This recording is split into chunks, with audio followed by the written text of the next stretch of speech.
যদি এক কথায় বলি তাহলে তো অসাধারণ, বিস্ময়কর। এবং বাংলাদেশে যে এরকম মানের চলচ্চিত্র হতে পারে এই ধারণার বাইরে। মানে আমি আপ্লুত, মানে আর কি বলবো, আবিষ্ট। পুরোটা সময় 2 ঘন্টার উপরে সময় কীভাবে পেরিয়ে গেছে বুঝতে পারি না।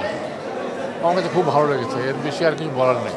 আর কলা কুশলের অভিনয় পারফরমেন্স প্রত্যেকটাকে অভিনয় করিয়েছে সে যথাযথভাবে।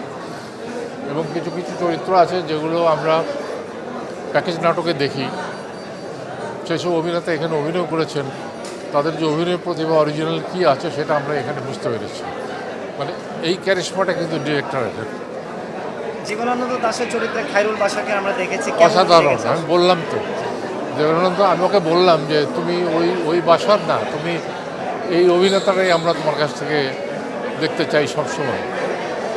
আর সোহেল মণ্ডল তো সবসময় ভালো করে, বাসারও ভালো করে, কিন্তু এখানে সবার আসল যে প্রতিভা সেটা ফুটে উঠেছে। যে কটা মেয়ে অভিনয় করেছে প্রত্যেকেই তার তার চরিত্রে আমি বলবো যে খুব ভালো করেছে। আর ডিরেক্টরের চিন্তা ভাবনাটা আমার কাছে সবচেয়ে অসাধারণ লেগেছে।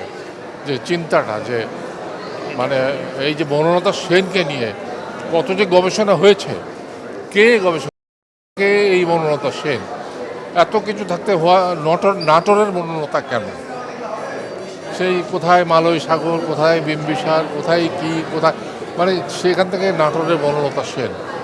এবং এটা নিয়ে তাকে অনেক বিদ্রূপও শুনতে হয়েছে তার জীবিত অবস্থায়।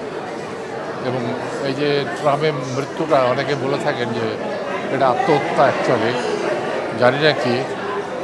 তো সেই কথাগুলো বলার জন্য যে চিন্তা ভাবনা করে আলাদাভাবে উপস্থাপন করা,